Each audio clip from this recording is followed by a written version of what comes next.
Picture this. It's April 1975. Saigon is falling. Helicopters evacuate the last Americans from the embassy rooftop. The war everyone knew was unwinnable is finally, officially, over. But in a quiet office in Washington, D.C., a three-star general sits alone. On his desk is a diary, worn, blood-stained, retrieved from the body of a young soldier who died in the final days. The general has been reading for hours, page after page, entry after entry. And as dawn breaks through his window, he does something no one expected. He picks up the phone, calls a press conference, and tells the truth. We lost this war years ago. We knew it, and we kept sending them anyway. This is that story. A story about the moment truth broke through decades of denial, about the courage it takes to admit failure, and about the young soldier whose words finally made a difference. But it's more than that. It's about how wars end, not with declarations or ceremonies, but with the slow, agonizing acceptance of reality. With the bodies that pile up while politicians negotiate. With the young men who die for a cause their leaders have already abandoned. It's about cognitive dissonance at the highest levels of power. About how institutions protect themselves at the expense of the people they're supposed to serve. About the difference between strategic retreat and honest defeat. And it's about one general who finally had enough. Welcome to Echoes of History. To understand this story, we need to go back. Not to 1975. Further, back to 1965, when America first sent combat troops to Vietnam. Back to 1968, when the Tet Offensive shattered the illusion of progress. Back to 1971, when the Pentagon Papers revealed what many suspected. The government knew the war was unwinnable, but continued anyway. By 1973, American combat troops had officially withdrawn. The Paris Peace Accords were signed. President Nixon declared peace with honor. But the war wasn't over. Not for South Vietnam, not for the thousands of American advisors still there, not for the families waiting at home. And in the halls of the Pentagon, in classified briefings and closed-door meetings, the generals knew something the public didn't. South Vietnam was going to fall. The only question was when. Let me paint you a picture of what those final years looked like. By 1974, South Vietnam was on life support. The American aid that had sustained them was drying up. Congress, exhausted by years of war, was cutting funding. The American public had moved on. In Saigon, President Nguyen Van Thu's government was corrupt, unpopular, and losing ground daily. The Army of the Republic of Vietnam, the ARVN, was demoralized. Desertions were rampant. Equipment was breaking down. Supplies were scarce.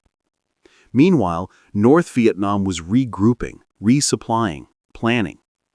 The Ho Chi Minh Trail, that legendary supply route through Laos and Cambodia, was now a highway.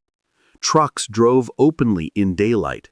Tanks, artillery, everything needed for a final offensive. American intelligence watched. They knew what was coming. But what could they do? The American people were done with Vietnam. The war had torn the country apart. It had destroyed Lyndon Johnson's presidency. It had driven Richard Nixon to criminal conspiracy and resignation. No politician wanted to restart the war. No general wanted to recommend it. So they watched. They wrote reports. They held meetings. And they waited for the inevitable. But here's what most people don't understand about those final years.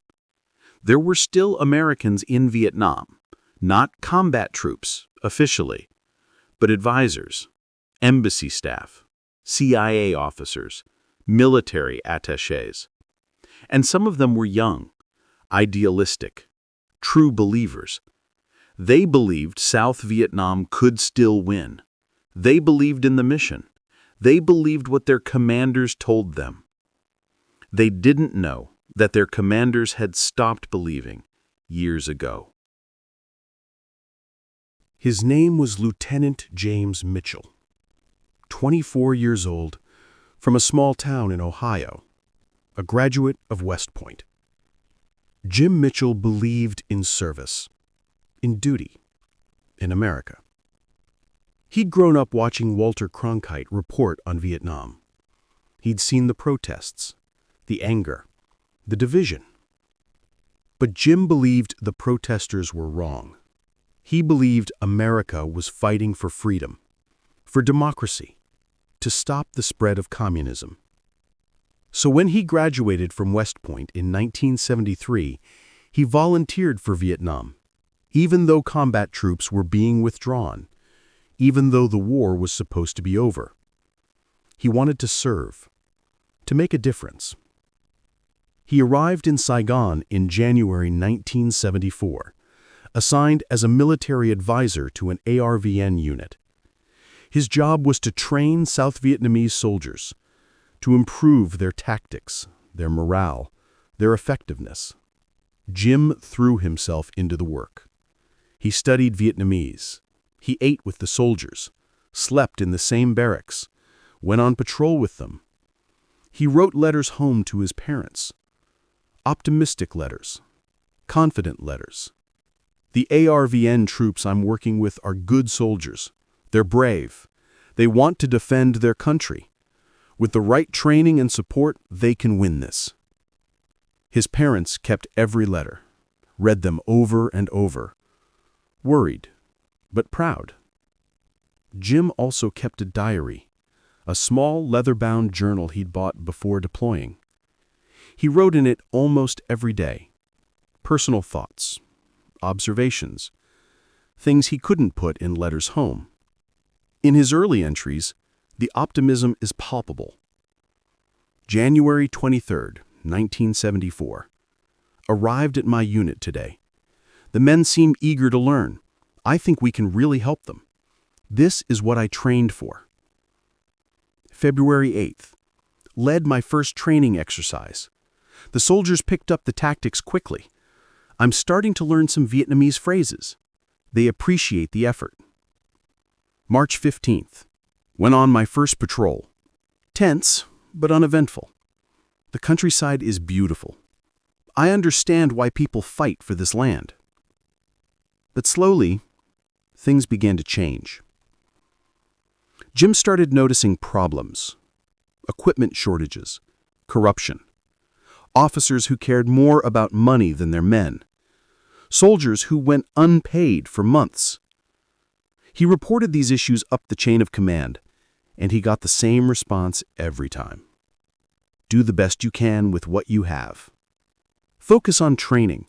The logistics will work themselves out.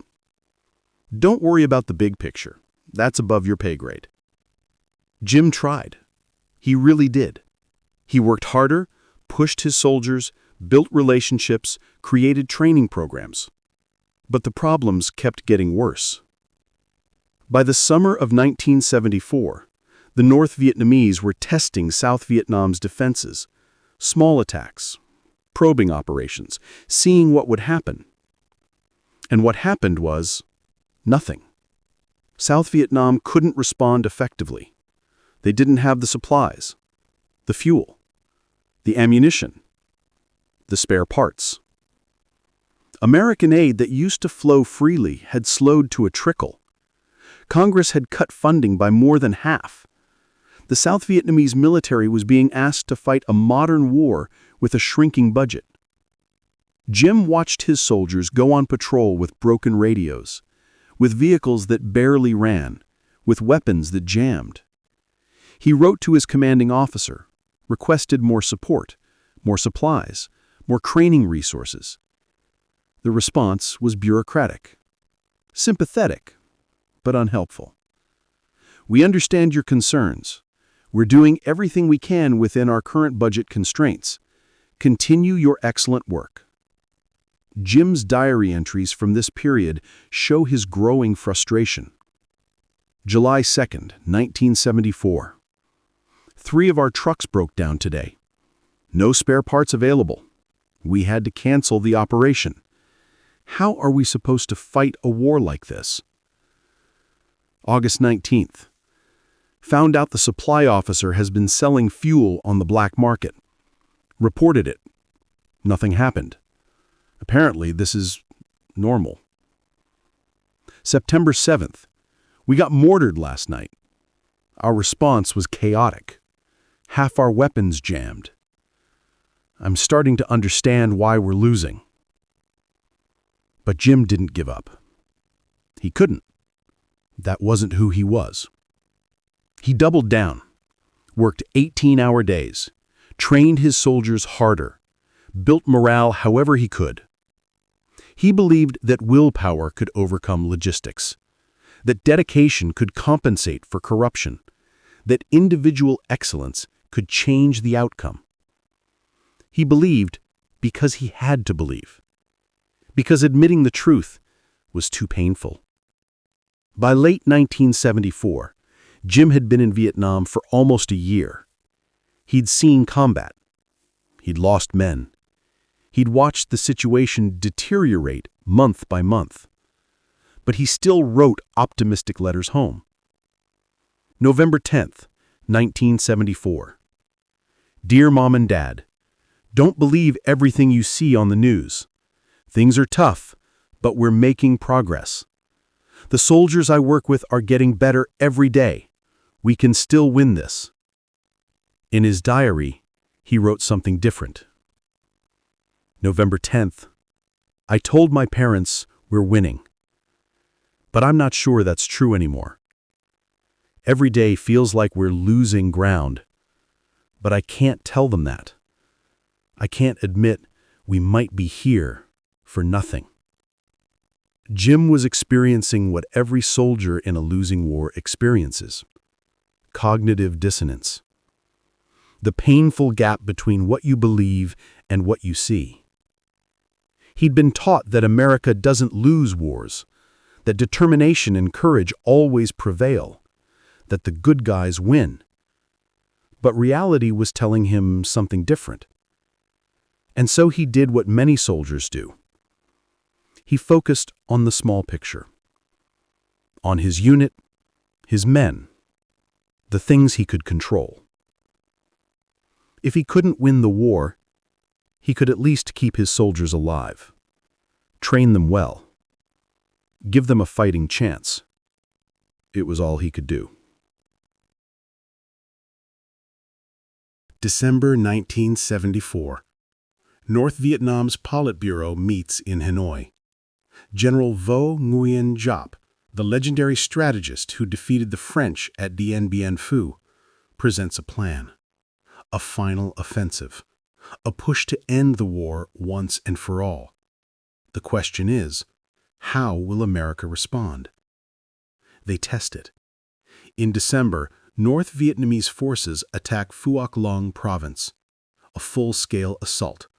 Tanks, artillery, overwhelming force. They take the entire province in 2 weeks, and America does nothing. No airstrikes, no emergency aid, no threats, nothing. The message is clear. America is done. In Hanoi, the leadership realizes they can win. Completely. Totally. They just need to move fast. They plan a massive offensive for the spring. The goal, capture Saigon before the summer monsoon season. In Washington, American intelligence watches the buildup. They see the tanks moving south, the troops massing, the supplies stockpiling. They know what's coming. Senior military officials brief the president. Gerald Ford, who inherited this mess from Nixon, who never wanted this war, who can't end it fast enough. The intelligence is unambiguous. North Vietnam is preparing for a final offensive. South Vietnam cannot stop it without massive American intervention. And massive American intervention is politically impossible. Congress won't authorize it. The American people won't support it. And honestly, most of the generals don't recommend it. Because deep down, they know the truth. South Vietnam is going to fall. The only question is, how many more people die before it does? But no one says this publicly. No one admits it. Not to the press, not to the South Vietnamese, not even to most of their own troops. They use euphemisms: difficult situation, challenging environment, uncertain outcome. They talk about orderly withdrawal and diplomatic solutions and preserving American credibility. But they don't see the truth. We lost, years ago, and we're just running out the clock now. Lieutenant Jim Mitchell doesn't know any of this. In his base in South Vietnam, he sees the signs: more enemy activity, more attacks, growing boldness from the North Vietnamese forces. But his superiors tell him the same things they've always told him. Stay focused on your mission. Continue training the ARVN forces. The situation is under control. Jim wants to believe them, so he does. March 1975. The offensive begins. Not in the south where everyone expected, but in the Central Highlands. The North Vietnamese attack Ban Ma Thuot, a strategically important city. They take it in 3 days. South Vietnam's President Thieu makes a catastrophic decision. He orders a retreat, abandoning the Central Highlands to consolidate forces around Saigon. It's supposed to be a strategic withdrawal, organized, controlled. It turns into a rout. RV units panic. They flee. Soldiers abandon their equipment, their weapons, their positions. Civilians flee with them. Hundreds of thousands of people streaming south on highways designed for thousands. The retreat becomes a humanitarian catastrophe. People dying on the roads, of hunger, of exhaustion, of attacks from pursuing North Vietnamese forces. And the North Vietnamese realize something. South Vietnam isn't withdrawing strategically. They're collapsing. So they accelerate, push harder, move faster. Instead of stopping to consolidate, they keep going, city after city, province after province. Quang Tri falls, then Hue, then Da Nang. Da Nang is supposed to hold. It's a major city, a strategic port, home to thousands of RV units. It falls in 2 days. The scenes are apocalyptic. Soldiers fighting civilians for spaces on evacuation boats, helicopters so overloaded they crash into the sea, people drowning trying to swim to ships offshore. Jim Mitchell watches from his base south of Saigon. He sees the signs: more enemy activity, more attacks, growing boldness from the North Vietnamese forces. But his superiors tell him the same things they've always told him. Stay focused on your mission. Continue training the ARVN forces. The situation is under control. Jim wants to believe them, so he does.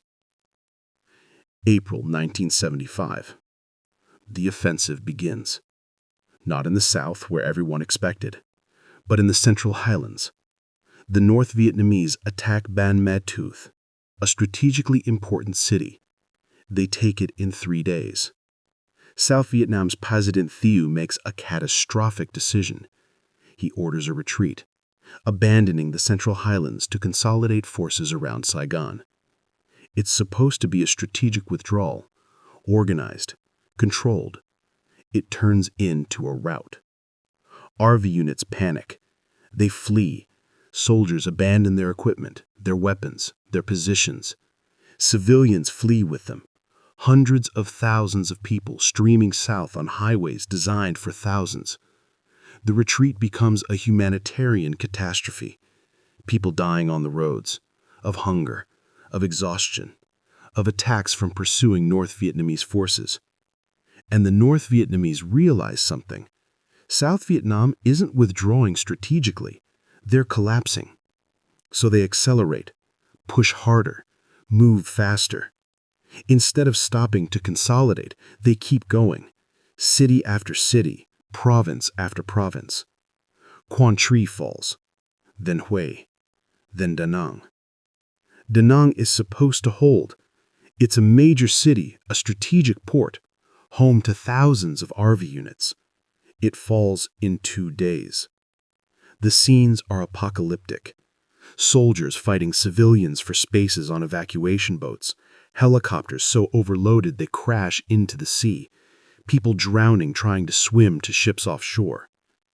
Jim Mitchell watches from his base south of Saigon. He sees the signs: more enemy activity, more attacks, growing boldness from the North Vietnamese forces.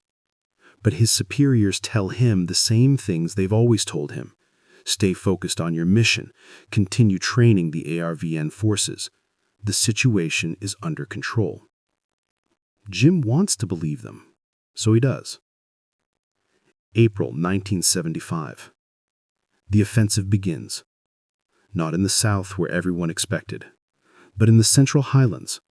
The North Vietnamese attack Ban Ma Thuth, a strategically important city. They take it in 3 days. South Vietnam's President Thieu makes a catastrophic decision. He orders a retreat, abandoning the Central Highlands to consolidate forces around Saigon. It's supposed to be a strategic withdrawal, organized, controlled. It turns into a rout. ARV units panic. They flee. Soldiers abandon their equipment, their weapons, their positions. Civilians flee with them. Hundreds of thousands of people streaming south on highways designed for thousands. The retreat becomes a humanitarian catastrophe. People dying on the roads, of hunger, of exhaustion, of attacks from pursuing North Vietnamese forces. And the North Vietnamese realize something. South Vietnam isn't withdrawing strategically. They're collapsing. So they accelerate, push harder, move faster. Instead of stopping to consolidate, they keep going, city after city, province after province. Quang Tri falls, then Hue, then Da Nang. Da Nang is supposed to hold. It's a major city, a strategic port, home to thousands of RV units. It falls in 2 days. The scenes are apocalyptic. Soldiers fighting civilians for spaces on evacuation boats, helicopters so overloaded they crash into the sea, people drowning trying to swim to ships offshore. Jim Mitchell watches from his base south of Saigon. He sees the signs: more enemy activity, more attacks, growing boldness from the North Vietnamese forces. But his superiors tell him the same things they've always told him. Stay focused on your mission. Continue training the ARVN forces. The situation is under control. Jim wants to believe them, so he does. April 1975. The offensive begins. Not in the south, where everyone expected, but in the Central Highlands. The North Vietnamese attack Ban Ma Thuth, a strategically important city. They take it in 3 days.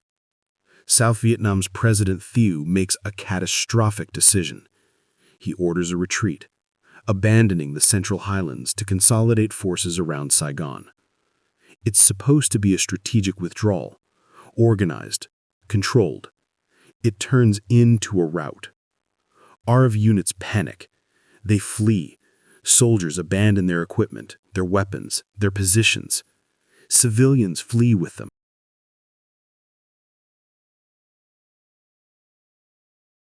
April 1975. North Vietnamese forces are 30 miles from Saigon. They're moving fast, encountering almost no resistance. In the American embassy, Ambassador Graham Martin refuses to believe it's over. He's 71 years old, a career diplomat, a believer in American power. He keeps insisting that South Vietnam can hold, that negotiations will work, that reinforcements might come. His staff knows better. They're burning documents, destroying classified materials, preparing for evacuation. But Martin won't order a full evacuation. He thinks it will cause panic, undermine morale, send the wrong message. So Americans wait. And Vietnamese who worked for Americans wait. And everyone watches the North Vietnamese get closer. Jim Mitchell's unit is ordered to the embassy to help with security, to help with evacuation preparations. It's chaos. Thousands of Vietnamese trying to get inside, pleading, begging, showing documents, proving they worked for Americans, that they were promised safety. But there's not enough room, not enough helicopters, not enough time. Decisions have to be made. Who gets out? Who doesn't? Jim watches families separated, children crying, men and women desperate, terrified of what will happen when the North Vietnamese arrive. He does what he can, helps where he can, but it's not enough. It's never enough. His diary entries are raw, painful. April 21st. A woman showed me a letter from her American employer, promising she'd be evacuated if things got bad. But her name's not on the list. I don't know what to tell her. The look in her eyes will haunt me forever. April 23rd. We're out of time. Everyone knows it. But we're still pretending we have more. Still making lists. Still processing paperwork. Like bureaucracy will save us. April 25th. North Vietnamese forces are at the gates of Saigon. We can hear the artillery. Everyone's terrified. But Ambassador Martin still won't give the order. What is he waiting for? April 29th, 1975. The North Vietnamese begin shelling Saigon's airport. It's unusable. No more fixed-wing evacuation flights. Finally, Ambassador Martin accepts reality. He gives the order. Operation Frequent Wind, full evacuation, helicopters only. The signal goes out over Armed Forces Radio, White Christmas by Bing Crosby, the pre-arranged code. It's time to go. Helicopters start landing on the embassy roof, one after another, all through the night. They're supposed to evacuate Americans first, then Vietnamese who worked for the Americans. But the math doesn't work. There are too many people, not enough helicopters, not enough time. Marines form a perimeter, hold back the crowds, decide who gets on, who doesn't. Jim Mitchell is part of that perimeter, standing between desperate people and the helicopters. He's exhausted, traumatized, morally shattered. A man grabs his arm, speaks in broken English. "You promised! Americans promised! We helped you! We believed you! You promised!" Jim has no answer. What can he say? They did promise. America did promise. And now they're leaving. The evacuation continues all night. Helicopter after helicopter. Landing, loading, taking off. As dawn breaks on April 30th, the last helicopter leaves. Ambassador Martin is on it, the last American official out of Saigon. Below, on the embassy grounds, hundreds of Vietnamese remain. They believed, they trusted, they waited, and they were left behind. Jim Mitchell is on one of the last helicopters. He watches Saigon recede below him. Smoke rising, fires burning, the city he tried to defend, falling. He thinks about his soldiers, the ones who deserted, the ones who stayed, the ones who believed his promises. He thinks about the woman with the letter, about the man who grabbed his arm. He thinks about all the speeches, all the promises, all the assurances. We're winning. We're making progress. We'll never abandon you. All lies. The helicopter carries him to a ship offshore. He'll be taken to the Philippines, then back to America, back home. But part of him will never leave Vietnam. Hours after the last American helicopter departs, North Vietnamese tanks roll into Saigon. They crash through the gates of the presidential palace. A North Vietnamese soldier runs to the roof, raises their flag. The war is over. South Vietnam has fallen. And 58,000 Americans died for nothing. Jim Mitchell returned to America in May 1975. He was processed through a reception center in the Philippines, debriefed, given a medical check, asked routine questions. Did you experience any combat? Yes. Any injuries? No. Any concerns? No. He was given a plane ticket home, told to report to Fort Benning for reassignment, thanked for his service, and sent on his way. Jim flew to Ohio. His parents picked him up at the airport. They hugged him, cried, told him how proud they were, how glad they were he was safe. They threw a small welcome home party. Neighbors came, asked polite questions, thanked him for his service. But nobody wanted details. Nobody asked about the fall of Saigon, about the evacuation, about what he'd seen. America was done with Vietnam. The country wanted to move on, to forget. Jim tried to adjust. He reported to Fort Benning, was assigned to a training battalion, a safe, quiet job, teaching tactics to new officers. He went through the motions, taught classes, filed reports, acted normal. But he wasn't normal. He couldn't be. He'd seen too much, lost too much, been betrayed too deeply. He started having nightmares, couldn't sleep, couldn't focus, couldn't find meaning in anything. His commanders noticed, suggested he see someone, talk to a chaplain, take some time off. Jim refused. He didn't want to talk, didn't want to remember. He just wanted to understand, to make sense of it, to find some meaning in what happened. So he wrote. Every night, Jim sat at his desk and wrote in his diary, page after page, trying to process, trying to understand. June 15th, 1975. Back in America. Everything looks the same, but I'm different. I don't know how to be here anymore. June 23rd. Taught a class today on small unit tactics. The students were eager, optimistic, like I was once. I wanted to tell them the truth, that tactics don't matter if the strategy is flawed, that you can't win if your leaders have already given up. But I didn't. What's the point? July 4th. Independence Day. Fireworks. Celebrations. Everyone's happy, but all I can think of is Saigon. The people we left behind. The promises we broke. July 19th. Can't sleep. Keep seeing their faces.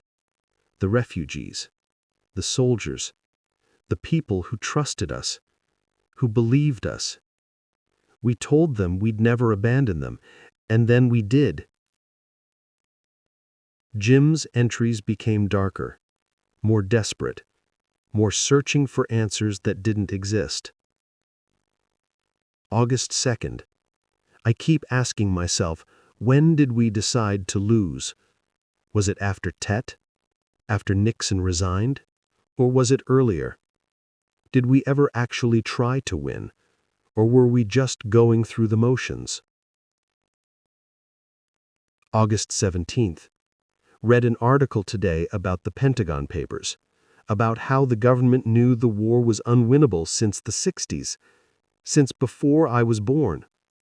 They knew it, and they kept sending people anyway, kept making promises they knew they couldn't keep. Why? September 9th. I think about the soldiers I trained. Where are they now? Dead?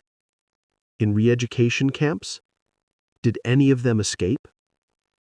Do they hate me? They should. I promised we'd support them. I believed it when I said it. But I was wrong. Jim's parents grew worried. He was withdrawn, isolated. Not the son who'd left for Vietnam. They tried to help, to talk, to understand. But Jim couldn't explain it to them. How do you explain betrayal? How do you describe the feeling of learning that everything you believed was a lie? By October 1975, Jim had made a decision. He was going to resign his commission, leave the Army, leave the institution that had sent him to fight a war they knew was lost. He drafted his resignation letter. It was bitter, angry, filled with accusations. But before he could submit it, something happened. October 28, 1975. Jim was called to his commander's office, a colonel he barely knew, a career officer with 30 years of service. The colonel told Jim to sit down. His expression was serious, sad. "Lieutenant Mitchell, I've been reading your after-action reports from Vietnam, your observations, your recommendations.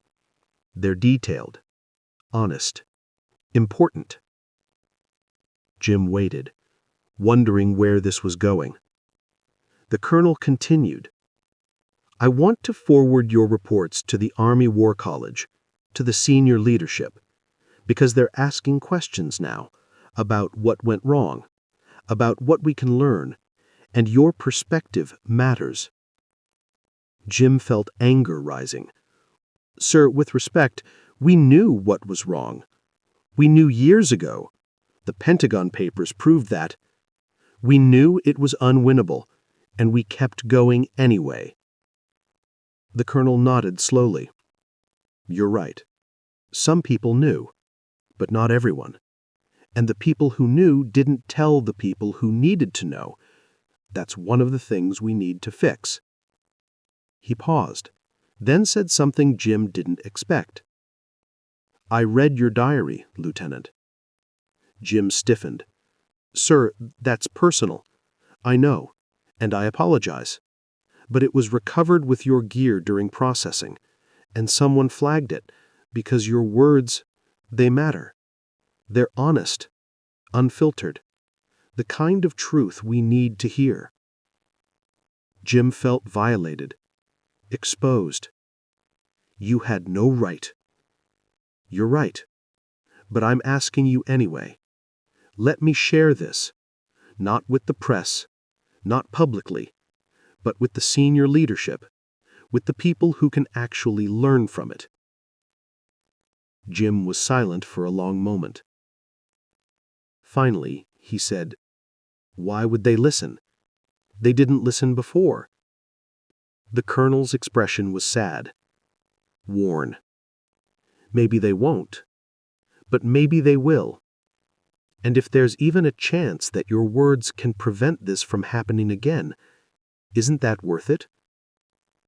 Jim thought about it, about the soldiers who died, about the promises broken, about the people left behind.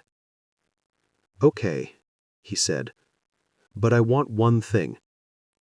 "What?" "I want to know the truth.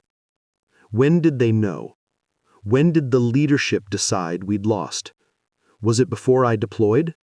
Before I started training those soldiers? I need to know." The colonel was quiet for a moment. Then he said, "I'll find out."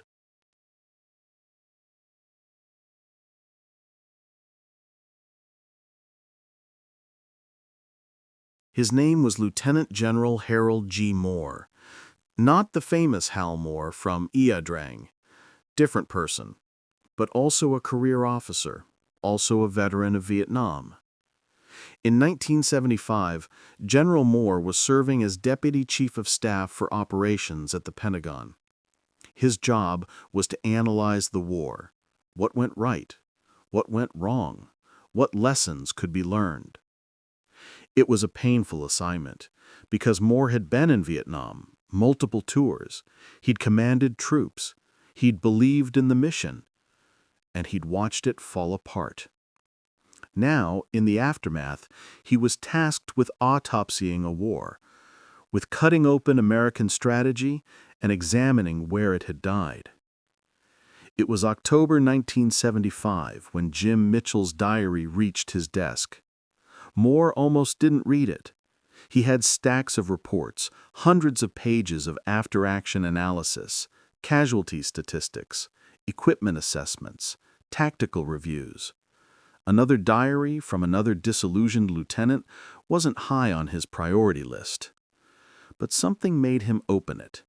Maybe the cover letter, maybe curiosity, maybe fate.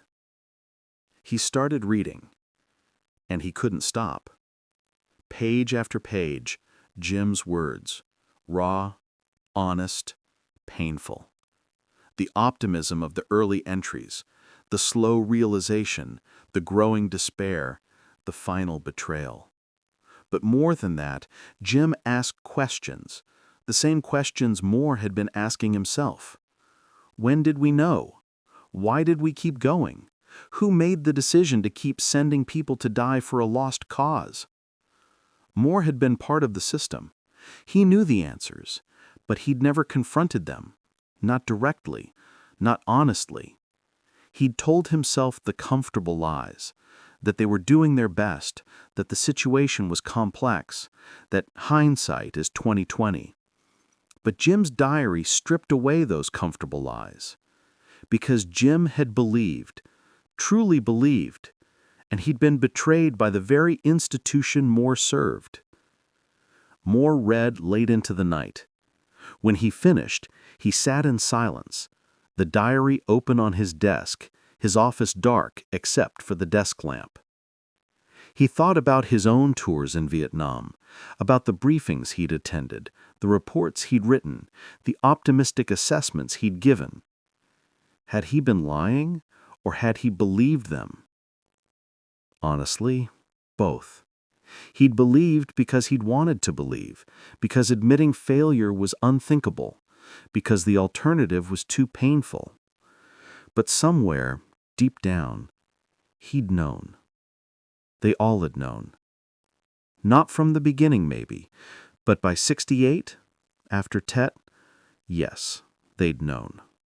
And they kept going anyway, because stopping felt like failure, like betrayal, like all those deaths had been for nothing. So they kept going, kept promising, kept sending young men like Jim Mitchell. Moore made a decision that night. He was going to trace it, going to find the exact moment when the senior leadership knew the war was unwinnable, but decided to continue anyway. Not for revenge, not to assign blame, but because Jim deserved an answer, and because America deserved the truth. He spent the next 3 months buried in classified documents, National Security Council minutes, Joint Chiefs briefings, presidential daily briefings, CIA assessments, State Department cables. He had the clearances, he had the access, and he had the determination. What he found horrified him. November 1967. Secretary of Defense Robert McNamara sends a memo to President Johnson. The subject line, "The Vietnam Situation." In it, McNamara writes, "The war is not winnable in any reasonable time frame. We are in a stalemate that can only be broken by a massive commitment of forces that would be politically unacceptable, or by a withdrawal that would be geopolitically damaging. He recommends capping troop levels and beginning negotiations toward withdrawal. Johnson ignores the memo. 6 weeks later, the Tet Offensive begins, and McNamara resigns. March 1968. The Tet Offensive has been repelled. Militarily, it's a victory for America, but politically, it's a disaster. The Joint Chiefs of Staff brief President Johnson. They request 200,000 more troops. They promise that with this surge, they can win decisively. But in the classified version of the briefing, there's a caveat, a footnote. However, even with additional forces, the probability of achieving stated objectives within an acceptable time frame remains uncertain. In plain English, we probably can't win, but we need more troops to avoid losing immediately. Johnson denies the request. He announces he won't run for re-election. The war has broken him. January 1970. Nixon's first year in office. A National Security Council meeting. Classified. Henry Kissinger presents the situation. South Vietnam cannot survive without permanent American military presence. The question is not if they will fall, but when, and how we can delay it while negotiating an acceptable withdrawal. Nixon asks, "Can we win?" Kissinger answers, "Define win, Mr. President." They don't try to win. They try for peace with honor, a way to leave without looking like they're abandoning an ally. It takes 3 more years, 3 more years of negotiations, of fighting while talking, of dying while withdrawing. 20,000 more Americans die between 1970 and 1973. For what? To avoid the appearance of defeat? And then, even after American troops withdraw in 73, they keep advisors there, keep promising support, keep telling South Vietnam they'll be okay. April 1975. As Saigon is falling, President Ford's final National Security Council meeting on Vietnam. Someone asks, should we send air support, emergency aid? Ford's response, captured in the minutes. We all know this was inevitable. The question now is how we manage the optics. The optics. While Jim Mitchell was helping desperate refugees at the embassy, while Vietnamese who trusted America were being left behind, while a country was collapsing, the American leadership was worried about optics. He compiled it all. Every document, every memo, every briefing, every moment when someone in power knew the truth and chose to continue anyway. He created a timeline, a chronology of lies, of decisions to keep going despite knowing it was futile. November 67, McNamara knows it's unwinnable. March 68, the Joint Chiefs know it's unwinnable. January 70, Nixon and Kissinger know it's unwinnable. 73, everyone knows, but advisors stay. 75, the inevitable happens. 8 years, from the first clear admission to the final fall. 8 years of young men deployed to a war their leaders knew was lost. Moore sat in his office with this timeline spread across his desk, feeling sick, feeling angry, feeling complicit, because he'd been part of it. He'd written the optimistic reports. He'd briefed the senators. He'd told the families their sons died for something important. And he'd known, somewhere deep down, that it wasn't true.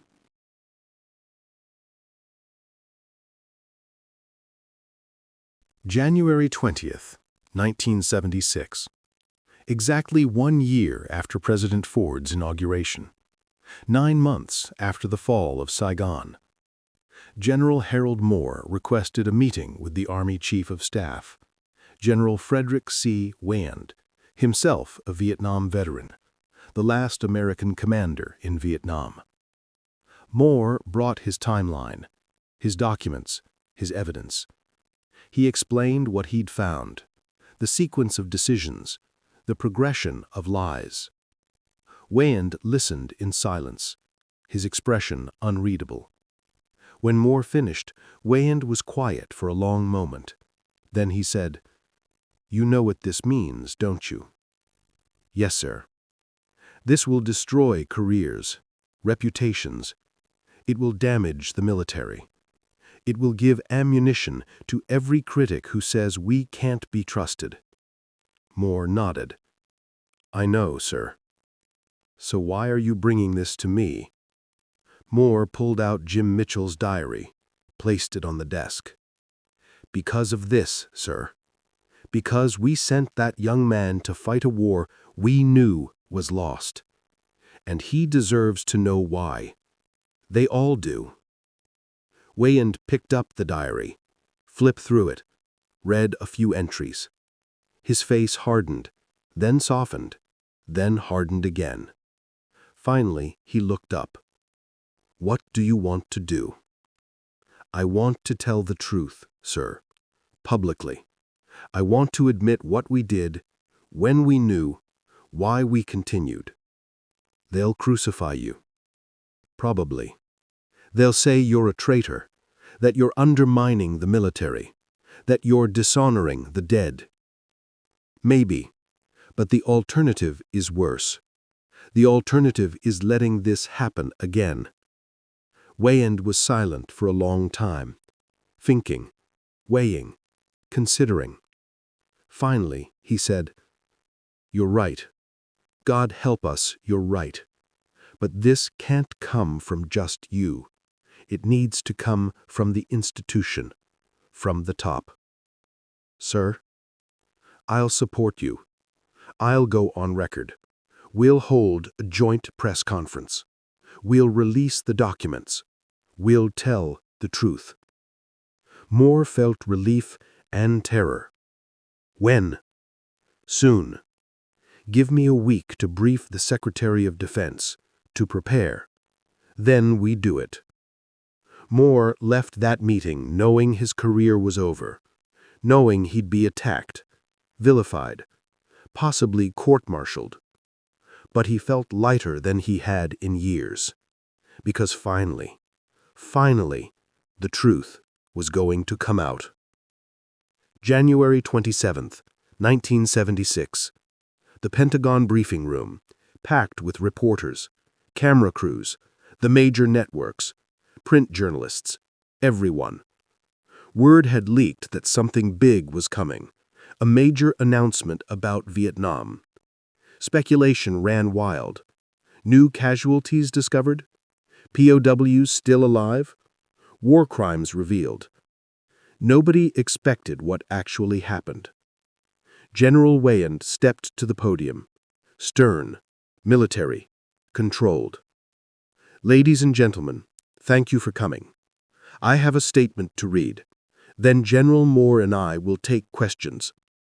The room went silent. "Over the past months, at my direction, General Harold Moore has conducted a comprehensive review of decision-making during the Vietnam War, specifically examining when senior leadership concluded that the war was unwinnable and what decisions were made following that conclusion." Murmurs in the crowd, cameras clicking.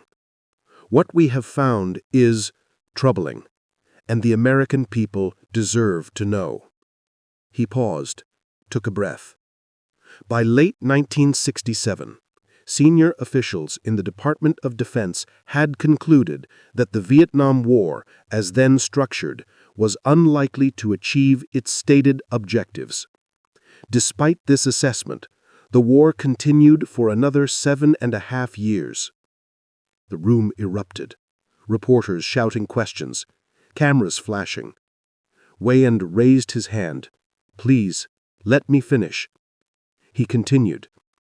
"Over the following years, this assessment was repeatedly confirmed by intelligence agencies, military commanders, and political leadership. Yet the decision was made to continue military operations, to continue deploying American service members, and to continue assuring the American public and our South Vietnamese allies of eventual victory. His voice hardened. This was wrong.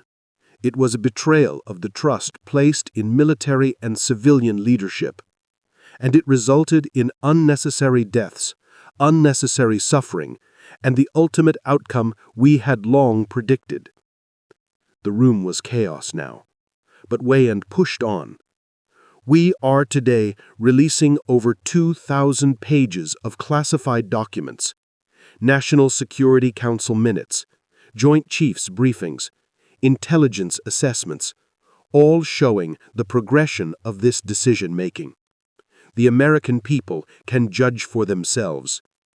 He stepped back from the podium. General Moore stepped forward. Moore looked older than his 53 years, worn, but determined.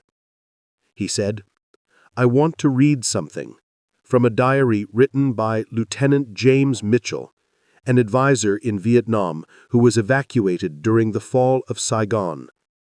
He opened the diary, found a page he'd marked. August 17th, 1975.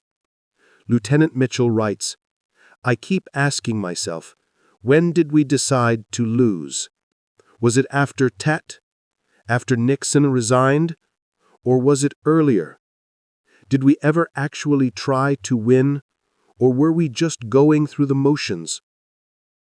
Moore looked up at the cameras.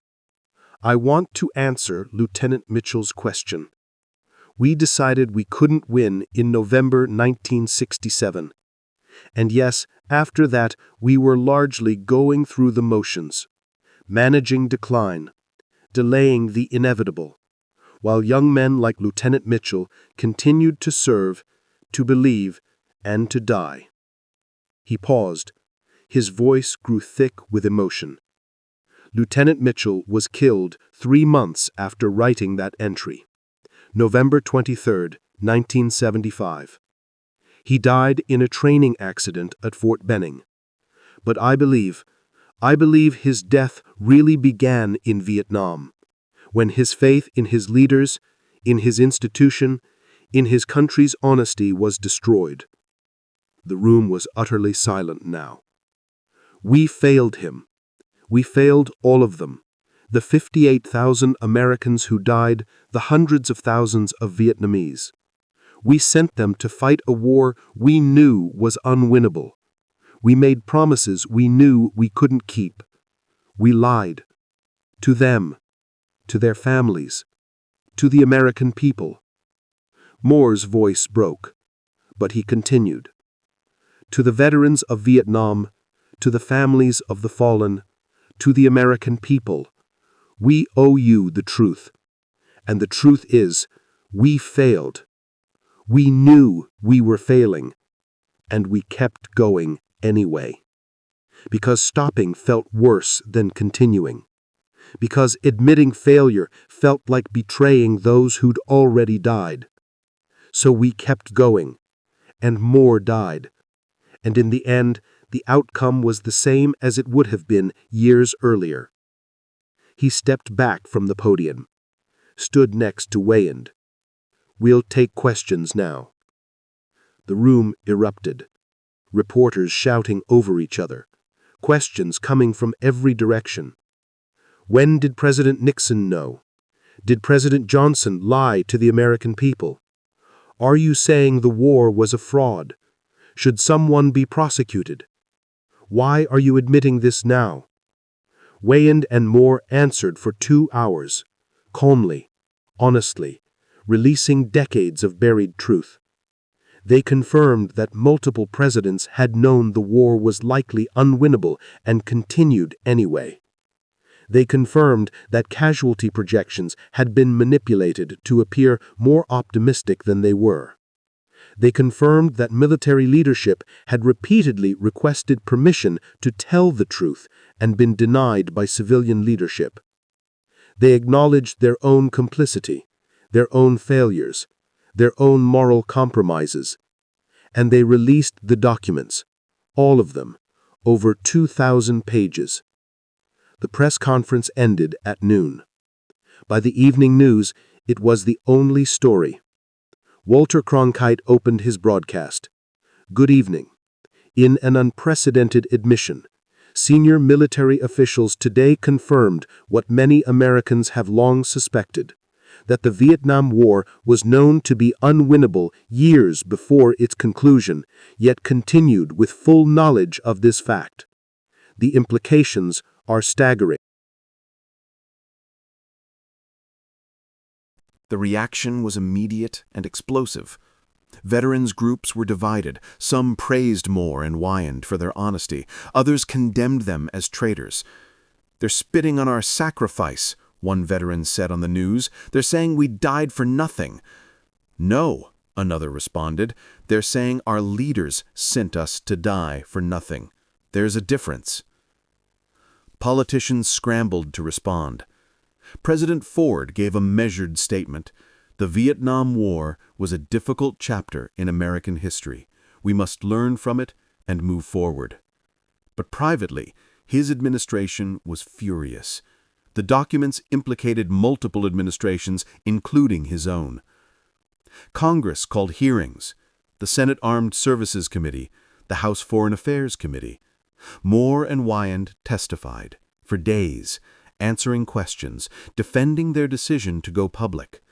Senator John Warner, himself a veteran, asked the key question: "General Moore, do you believe this disclosure serves the national interest?"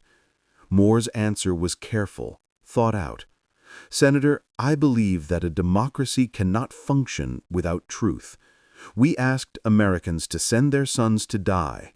We asked those sons to kill and be killed, and we did so knowing the cause was likely lost. That is not acceptable in a democracy. The short-term damage of this disclosure is real, but the long-term damage of continuing the lie would be worse." Warner nodded slowly. "I disagree with your decision, General, but I respect your reasoning." Others were less diplomatic. Senator Strom Thurmond thundered, "You have given comfort to our enemies. You have undermined military morale. You have dishonored every man who served." Moore responded quietly, "Senator, with respect, we dishonored them when we sent them to fight a war we knew was lost. I'm simply admitting what we did." The military establishment was split. Younger officers, especially Vietnam veterans, largely supported Moore. They felt vindicated, their suspicions confirmed. Senior officers, especially those who'd been in leadership during the war, were horrified. Their careers, their legacies were being destroyed. General William Westmoreland, former commander of U.S. forces in Vietnam, released a statement. "General Moore's accusations are false, misleading, and dangerous. We fought to win. We were winning. We were betrayed by politicians and protesters, not by our own leadership." But Moore's documents told a different story, and Westmoreland's credibility was already damaged from years of overly optimistic assessments. The American public's reaction was complex. Many felt vindicated. The anti-war movement had been saying this for years. Now it was confirmed by military leadership itself. Others felt betrayed. Their sons, husbands, fathers had died, and now they were being told it was knowingly for a lost cause. Some families of the fallen expressed relief. "At least now we know the truth. At least now we know it wasn't our son's failure. It was the leadership's failure." Others expressed anger. "This doesn't bring him back," another mother said, "and it doesn't make his death mean anything more. If anything, it makes it mean less." Jim Mitchell's parents were interviewed by several news outlets. They'd given Moore permission to use his son's diary. His father, a quiet man who'd worked in a factory his whole life, said simply, "Jim believed. He truly believed. And they used that belief. They used his goodness, his dedication, and it killed him. I'm glad people know now, but it doesn't help. It doesn't bring him back." His mother added, "I just hope this means it won't happen again. That's all. that some other mother won't have to bury her son because someone in power was too afraid to admit the truth. Within the Pentagon, Moore and Wyand were isolated, respected by some, shunned by others. Both men knew their careers were over. Moore retired 6 months later. Wyand followed soon after. Neither expressed regret about their decision. In his retirement speech, Moore said, "I spent 30 years in the Army. I love the Army. I love this country. And that's why I did what I did, because an institution you love deserves the truth, even when it's painful, especially when it's painful." The political fallout forced action. In March 1976, Congress established the Commission on Truth and Accountability in the Vietnam War. Bipartisan, independent, tasked with investigating the full scope of decision-making during the war. They held hearings for 18 months, interviewed hundreds of witnesses, reviewed millions of pages of documents. Former Secretary of Defense Robert McNamara testified. He was 60 years old, no longer in government, working at the World Bank. He was asked directly, "When did you conclude the war was unwinnable?" McNamara was silent for a long moment. Then he said, "By late 1967, I believed the strategy we were pursuing could not achieve its stated objectives within any reasonable time frame." "And yet you didn't resign until February 1968? "No, I didn't." "Why?" Another long silence. Because I thought I could change the policy from within, and because I was afraid that if I resigned publicly saying the war was unwinnable, it would undermine the troops still there, cause more deaths, not fewer. But troops continued to die for years after you reached that conclusion. Yes, they did. So your silence didn't save lives. It prolonged the war. McNamara's face crumpled. "Yes, I suppose it did. And I have to live with that." It was a stunning moment. A former cabinet secretary, one of the architects of the war, admitting his failure on national television. Henry Kissinger also testified. He was defensive, argumentative, refused to admit error. "We negotiated the best peace we could under difficult circumstances," he insisted. "Could we have ended it sooner? Perhaps, but at what cost? Total abandonment of an ally? Complete loss of American credibility?" A commissioner asked, "Dr. Kissinger, you've acknowledged in previous statements that you knew by 1970 that South Vietnam could not survive without permanent American presence, correct? The situation was complex. Yes or no, Dr. Kissinger?" He paused. Then quietly, "Yes, we believed ongoing support would be necessary." "And yet you negotiated a peace agreement that withdrew American forces and claimed South Vietnam could stand on its own." "We hoped." "You knew they couldn't. You said so yourself. So you negotiated a peace you knew would fail. You bought time for America to leave and left the South Vietnamese to collapse. Is that not accurate?" Kissinger's face reddened. "That is an oversimplification of an extremely complex. It's a yes or no question, Dr. Kissinger." He paused. Then quietly, "Yes." The hearings were brutal, painful, but necessary. They revealed the full scope of deception. Not a single lie, but a system of lies. Multiple administrations, multiple parties, civilian and military leadership, all knowing at various points that the war was unwinnable, all continuing anyway. The Commission's final report, released in November 1977, was devastating. It concluded, Between November 1967 and April 1975, senior American leadership, both civilian and military, operated with the knowledge that the Vietnam War was unlikely to achieve its stated objectives within any reasonable time frame. Despite this knowledge, the war continued for 7.5 additional years, resulting in approximately 20,000 additional American deaths, hundreds of thousands of additional Vietnamese deaths, and ultimately the same outcome that was predicted years earlier. This represents a systemic failure of leadership, accountability, and democratic governance. The American people were not told the truth. Congress was not told the truth, and most tragically, the service members deployed to Vietnam were not told the truth. The report made recommendations: mandatory declassification of war planning documents within 10 years, congressional oversight of military strategy with access to unfiltered intelligence, legal protections for military officers who dissent from civilian policy, formal apology to Vietnam veterans and families of the fallen. Some recommendations were implemented, others were ignored, but the truth was out. Undeniable, official. America had fought a war it knew it couldn't win. For years, knowingly. The impact of Moore's admission rippled through American society for decades.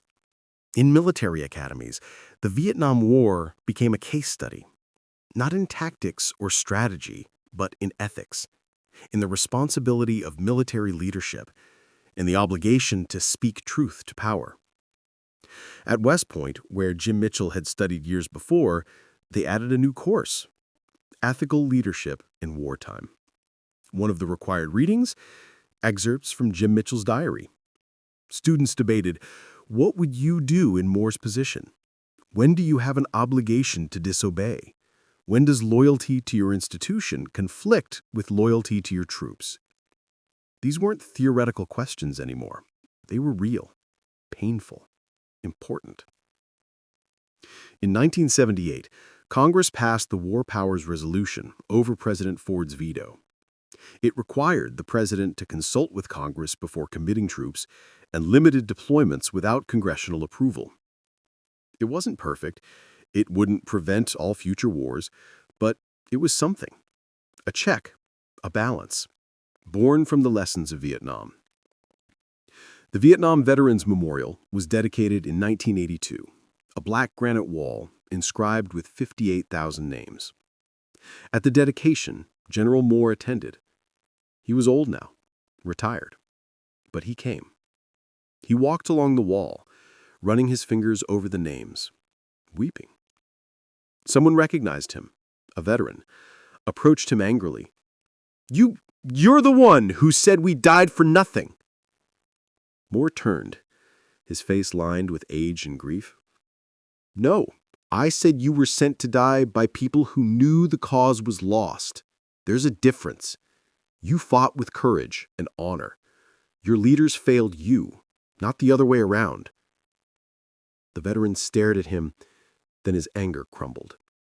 He started crying. I needed it to mean something. Moore put a hand on his shoulder.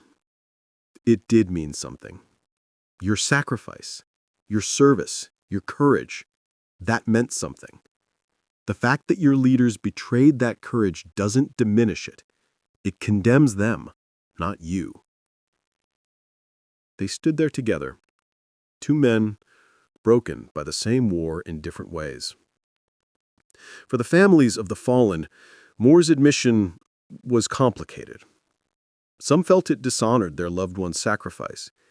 If the war was knowingly unwinnable, then the deaths were meaningless. Others felt it honored them. It said, your son, your husband, your father was good and true. He served honorably. He was betrayed by those above him, not by any failure of his own. Jim Mitchell's parents fell into the second category. They kept his diary, all of it, and in 1985, they published it. Letters from a Lost War, the Diary of Lieutenant James Mitchell. It became a bestseller, required reading in many high schools and colleges. Jim's words, his journey from optimism to disillusionment to desperate searching for meaning, resonated with millions. He became a symbol, not of failure, but of the cost of dishonesty, of what happens when leaders betray the trust of those they send to war. The introduction to the book was written by General Harold Moore. He wrote, "I never met Lieutenant Mitchell, but his words haunt me. They should haunt all of us, because he represents every young person who believed what we told them, who served faithfully, and who died or was broken by our lies. We owe them more than we can ever repay, but we can start by telling the truth, by admitting what we did, and by swearing never to do it again." In later years, Moore was asked repeatedly, "Do you regret your decision to go public?" His answer never varied. "No, I regret that it was necessary. I regret that we created a situation where the truth had to be exposed rather than simply told. But I don't regret exposing it. Silence would have been a worse betrayal." He died in 2003, 80 years old. At his funeral, Vietnam veterans formed an honor guard. Many of them had disagreed with his decision, had felt betrayed by his admission. But in the end, they respected him, because he'd done the hardest thing a military officer can do. He'd told the truth when it destroyed him to do so. The story of General Moore and Lieutenant Mitchell isn't really about Vietnam. It's about truth, about courage, about the cost of lies. Every organization, every institution faces moments like this, moments when the truth is inconvenient, when admitting failure feels worse than continuing the lie. In those moments, it's easy to convince yourself that silence is kindness, that protecting the institution is more important than honesty, that the people who died deserve to have their sacrifice mean something, even if you have to lie to make it mean something. But that's backwards. The people who died deserve the truth. The ones who serve deserve leaders who will tell them the truth, even when it's painful. Because lies, even well-intentioned lies, always cause more harm than truth. When McNamara knew the war was unwinnable in 1967 but stayed silent, he thought he was preventing deaths. But 20,000 more Americans died after that point, hundreds of thousands of Vietnamese. The lie didn't save lives, it cost lives. When multiple administrations knew the war was lost but kept making optimistic speeches, they thought they were preserving American credibility, but the final evacuation, leaving allies behind, dishonored those commitments far more than an honest conversation years earlier would have. The lie didn't preserve credibility, it destroyed it. This is the pattern, over and over throughout history. The cover-up is worse than the crime. The lie does more damage than the truth would have. But in the moment, the lie feels safer, kinder, more loyal. That's why Moore's decision mattered. Not because it was easy, but because it was hard. He had to betray his institution to serve its deeper values. He had to dishonor the military to honor the soldiers. He had to tell the truth that destroyed careers, including his own, to prevent future lies from destroying lives. That's moral courage. Real moral courage. Not the courage to charge into battle. That's physical courage, and it's real and important. But moral courage is different. It's the courage to stand up when everyone else is sitting down, to speak when everyone else is silent, to tell the truth when lies are more comfortable. Jim Mitchell had physical courage. He went to Vietnam. He served faithfully. He put himself in danger. But he also had moral courage. He questioned. He searched. He refused to accept comfortable lies. His diary is an act of moral courage, writing down the truth even when no one wanted to hear it. And Moore's decision to go public was moral courage, telling the truth, even when it destroyed him. These are the people we should honor, not because they were perfect, but because when faced with the choice between comfort and truth, they chose truth. So, what happened to Jim Mitchell? The official story is that he died in a training accident at Fort Benning in November 1975, a routine exercise, a tragic mishap. But some who knew him suspected otherwise. His friends, his fellow officers. They saw the depression, the despair, the loss of meaning. They wondered if it was really an accident, or if Jim, broken by betrayal, had simply stopped being careful, stopped caring about survival. We'll never know. And maybe it doesn't matter. What matters is that Jim Mitchell believed, and that belief was betrayed, and that betrayal killed something essential in him, whether slowly or all at once. He represents millions, not just in Vietnam, but in every war, every conflict, every situation where leaders ask people to sacrifice while hiding the truth. The soldiers at Gallipoli, sent to die in a military disaster their commanders knew was unfolding. The troops in World War I, sent over the top in attacks their generals knew were futile. The Soviet soldiers in Afghanistan, fighting a war their leaders knew was unwinnable. The pattern repeats. Because institutions protect themselves, because leaders fear admitting failure, because silence feels safer than truth. Until someone like General Harold Moore says, enough. Enough lies, enough betrayal, enough sacrificing people to protect reputations. The truth, whatever the cost. That's the legacy. Not just of Vietnam specifically, but of the moment when truth broke through. It didn't fix everything. It didn't bring anyone back. It didn't undo the damage.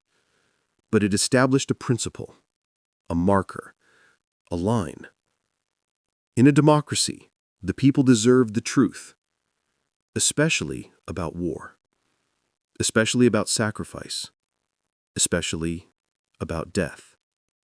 Leaders don't have the right to send people to die for a cause they know is lost. Soldiers don't have to accept comfortable lies. They deserve honest answers. And when institutions fail, someone has to have the courage to say so, out loud, publicly, no matter the cost. That's what General Moore did. That's what Jim Mitchell's diary enabled. And that's why we remember their story. Not because it's comfortable. Not because it makes us feel good about ourselves. Not because it's a happy ending. But because it's true. And truth, however painful, is always better than lies. In his diary, on one of the last pages, Jim Mitchell wrote something profound. October 9th, 1975. I used to think that honor meant never admitting failure, that loyalty meant defending your institution no matter what, that patriotism meant always saying your country was right. But I was wrong. Real honor is admitting when you're wrong. Real loyalty is making your institution better by telling it the truth. Real patriotism is loving your country enough to criticize it. I wish I'd understood that earlier. I wish my leaders had understood it. Maybe then things would have been different. He was 24 years old when he wrote that. 24. And he understood something that many people twice his age never learn. That truth is more important than comfort. That honesty is more important than reputation. That integrity is more important than institutional loyalty. These aren't easy lessons. They cost Jim Mitchell his faith, his peace, and ultimately his life. They cost General Moore his career, his reputation, and his place in military history. But they were the right lessons, the necessary lessons. And we remember them today. Not to refight Vietnam, not to assign blame, not to dishonor anyone's service, but to remember that truth matters, that leaders owe truth to those they lead, that soldiers deserve honest answers from those who send them to war, and that sometimes the most courageous thing you can do is admit you were wrong. General Moore died in 2003. He was buried at Arlington National Cemetery with full military honors. On his tombstone, at his request, is a quote from Jim Mitchell's diary. "Real honor is admitting when you're wrong." Jim Mitchell's grave is in Ohio, a small cemetery in his hometown. His parents are buried next to him now. On his tombstone is his rank, his dates of service, and a simple phrase. He believed, he served, he deserved better. Yes, he did. They all did. This has been the story of General Harold Moore and Lieutenant James Mitchell, of truth and lies, of courage and betrayal, of the cost of dishonesty and the price of truth. Thank you for listening to Echoes of History. Remember their names, remember their courage, and remember that the truth, however painful, is always worth telling. Because the next war, the next conflict, the next crisis is coming. And when it does, leaders will face the same choice: tell the truth or protect the institution. Be honest or be comfortable. Honor the people they lead or preserve their own reputations. And maybe, just maybe, if we remember this story, some future leader will choose differently. Will tell the truth before 20,000 more people die. Will admit failure before a country falls. Will honor soldiers enough to be honest with them. That would be the best memorial, the truest honor. Not monuments or ceremonies, but simply this: learning, growing, doing better.